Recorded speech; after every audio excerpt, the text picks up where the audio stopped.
became a millionaire at 12. To expect everybody to have become a millionaire at 12 and learn money management and have a business manager at 12, to me just seems not realistic. Right. I started working 10, 15 years before most of my generation had their first job. Right. And this is like most, obviously some people different. Mm-hmm. But no, I don't hold people to those standards. You know what I mean? Like I feel like if I wanted somebody that made as much as me, this would be a date and not an interview. Because okay. So I feel like when it comes to guys our age, every now and then you might find somebody that's out there making it. But most of the time they're gonna be my mom and dad, they went 50-50 all my life. Right. So when I hear some of the stuff that people are saying, you know what I'm saying, about relationships and dating, I'm just kind of like, I don't know how that's gonna work, but maybe I'm tripping. But how about this? Maybe the guy that makes as much as you, more than you, you're not interested in. Or is not interested in me.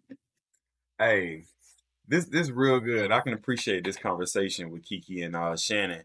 But she bringing up a great point. You know, 50-50.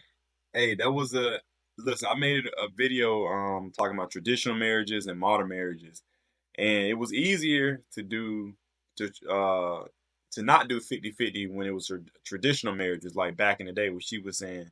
But even though she said her parents did 50-50, but you know, a lot of times traditional marriage, you know, the women stayed at home, watched the kids, and the man went to work. But now, you know, it's transitioning to the modern marriage where things are 50-50. And we're gonna dive deep into that and why that is, as we let the video continue. You know, it goes both ways. Yes. When you're basing things, I think, off of just totally financial or totally off of good looks or totally off of whatever. Right.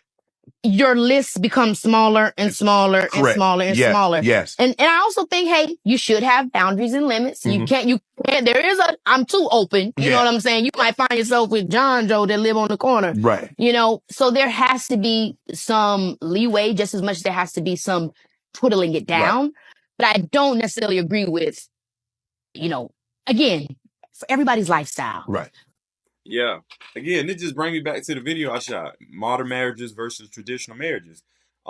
Nowadays, you kind of, the way that society's set up with how much people making and stuff like that, you kind of forced to do 50-50. You know, the average man's not even making 50,000 a year. You know what I mean? Same with a lot of women. You know, we know women are severely underpaid still. I think that they're more in positions now, but they still are underpaid. But I personally think it's getting neck and neck. I'm going to do some more research on where it is now, but we know currently, I think they was making 75 cents to every dollar versus the man. It was just a few years ago. I'm thinking it definitely is higher than that now just because they all in so many positions.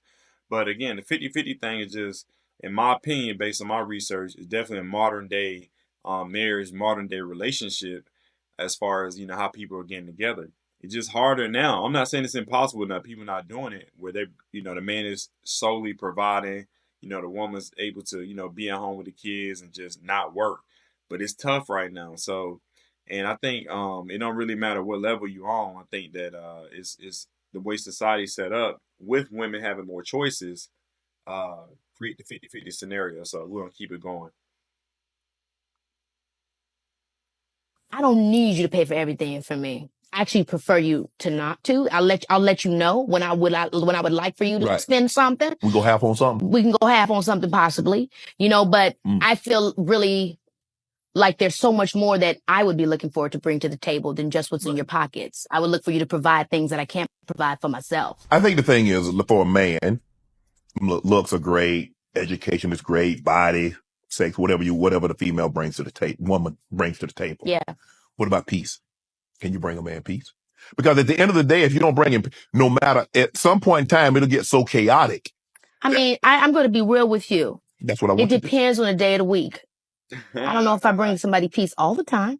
God. You know, but I get, because who can? Come the hell on. Nobody is bringing nobody. You know, I'm being real. I'm somebody you could trust. Okay.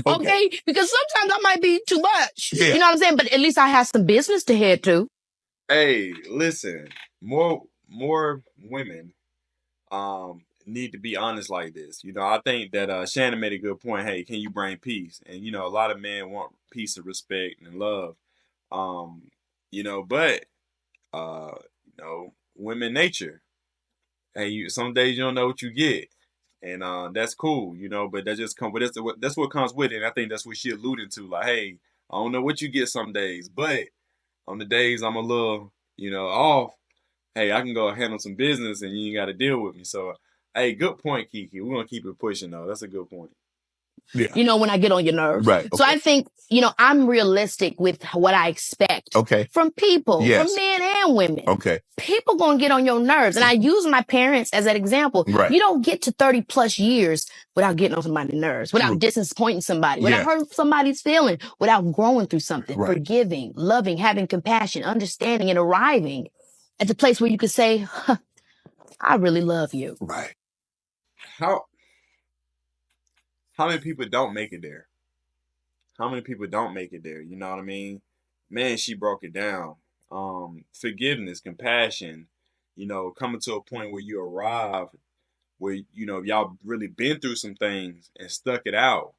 And it's like, hey, marriage is tough. I mean, just any relationship tough, but definitely marriage, man. It just both parties working through, each other's challenges and in personal challenges because we continue to grow, right? But how do we keep, you know, keep on the same path as we're growing in kind of different directions to still end up in the same end goal?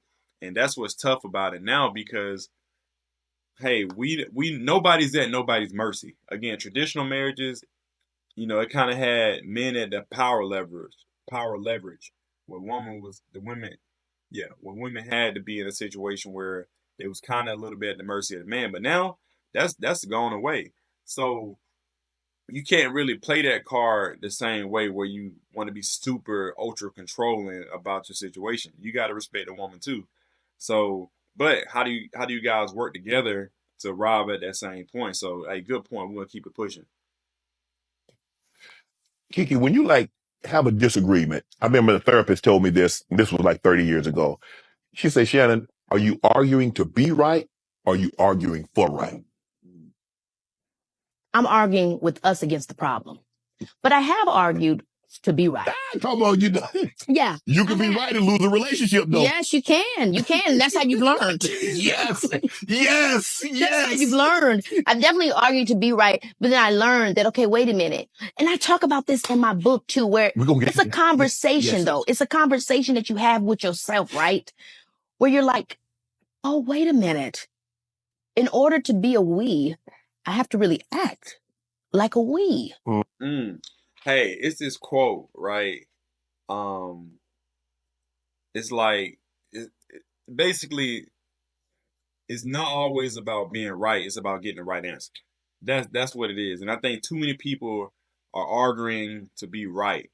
How can we get to the right answer? That's what it's about at the end of the day. But emotions get in the way. And so I think a lot of time that's what hinders progression is everybody's got ego. They want to be right. And you can be right. But is it the right answer though? And I think that's where compromise and stuff like that come into play. So but yeah, if you don't want to compromise and you just want to be right, then it's just me.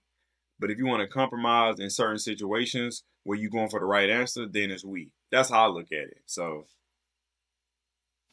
But sometimes you found yourself in relationships where you're still acting like a me. Mm-hmm. And then you have to ask yourself, do I even want to be a we? That's a real question these days. Absolutely. Do I really, and I wouldn't even say these days, all the time. But I think that obviously we're in a different place financially where some, back in the day, women couldn't even stand on their own. But now that people, can more often than not equally stand on their own, you're asking the question of, do I want to consider someone else? And I 100% do believe there is autonomy in deciding to commit yourself. Mm-hmm. I was having this conversation with my homegirl. We were talking about how girl, I think I actually have been quite non-committal. And let me put it like this. A lot of people see non-committal and they think about guys. They want to have a bunch of options. And Okay, well, no, I'm not non-committal in the sense where I wanted to have a bunch of options, but I knew that I did. And I had no patience for anyone that didn't fit in this little tiny box that I created for them. Right. And that's when I realized for myself, oh my gosh, that is also a version of being non-committal, because you're just not trying to commit to the realization that, girl, somebody's going to get on your nerves. Exactly. You know, if you just keep trading everybody out, or you keep just moving on, or you cutting yourself off, then you're never going to get to what ultimately commitment is, which is really loving and caring for somebody for being who they are. And all That is the most powerful statement. You know, getting to a point where you're in a relationship with somebody and you arrive to a point where you love them for who they are. And for me personally, through all the relationships that I've had just throughout life with different women, that's the point that's been the most challenging for women. And this has been a lot of women are coming to the realization with Kiki's at, where you cannot change somebody, right? You have to accept them for who they are. And this is a talking point that's going around for a lot of men. It's like, look, women don't want to take us for who we are. You know, they have this imagination, they have this fairy tale, you know, type of attitude, this foresight of, you know, what they want life to be on their terms, right? But again, I'm gonna push back a little bit on men. They got to step up, though. You know, a lot of men are weak nowadays. They don't take care of themselves. They don't, you know, present themselves as a best option. You know, they don't have a real goal. They don't have any drive, ambition. You know, and so it's a turnoff for women. Women are, you know, getting it nowadays. Again, they in high positions. They getting paid. They looking good. You know, and they like, hey, I want somebody to match me. And it's slim pickings out here. And it's just the truth of it. It's a lot of dudes aren't presenting themselves to be able to find a good mate or to be an attraction piece for the modern day woman. So, you know, I get it, man. But, you know, I think on some level too, women have to at least attempt to meet men where they are. And again, I think that they're a really good man out there, especially in blue collar work, white collar work. You don't always have to be, well, in this community I'm talking about, especially like, you know, around my age and the millennials and stuff like that, especially in the black community, there's this standard of what, you know, masculinity looks like and stuff like that. They don't want the nerd type of guy, you know, looking type of guy. They want, because he doesn't present as masculine, even though he may be, right? He doesn't live the lifestyle as, you know, like a rapper or something like that. And so I think that that's been kind of trained as an eye for a lot of women, and especially in the black community. And I think it's starting to change now because the conversation's being had. But man, back then, the Tyrones and Chads, you know, they was the image of masculinity, and what women still go for, the bad boy look. And so again, to Kiki's point, you know, at this point, you know, no matter what kind of money and stuff like that, you just have to accept the people who they are. But at the same token, men have to step up and get better and take care of themselves and present themselves as a great option for women to be married. Because again, women can take care of their own now. They got their own money. They working. They doing their own thing. They don't have to just accept anything now, just to quote unquote survive. And so, man, y'all got to step up. We as a whole has to step up and just become better, right? And that way, because I think it comes down, a lot of it comes down to trust. Listen, because they can hold their own, stand on their own 2 feet. You know, if they bring you into their circle, well, allow you into their world, sort of say, or you know, then they got to be able to trust that you can provide either the same standard of living that they're providing for themselves or better. And I think that's what it is. If we talking financial as well, you know, because a lot of it does come with that, because they want to, you know, have a certain lifestyle or uphold their lifestyle that they have. So, again, there's nothing wrong with that. That's just what it is. And so, again, I just push back on men out there to say, hey, we got to step up and be better. And, you know, we have to come to the table with more nowadays. And, you know, and again, the conversations being had, which is great. But shout out to Kiki for that. Those great points about this video about, you know, 50-50 dating, you know, accepting people for who they are, and then just finding that we over me in the modern day relationship. So I thought this was a great video. Shout out to Shannon Sharp for making it. and Kiki for providing the information. But hey, what y'all think about the video? You know, drop a comment below. Subscribe to the Husband Code if you haven't. Hit a like on the video. Hit the notification bell. We can keep dropping more videos, keep dropping content like this. And until next time, I appreciate y'all. Peace.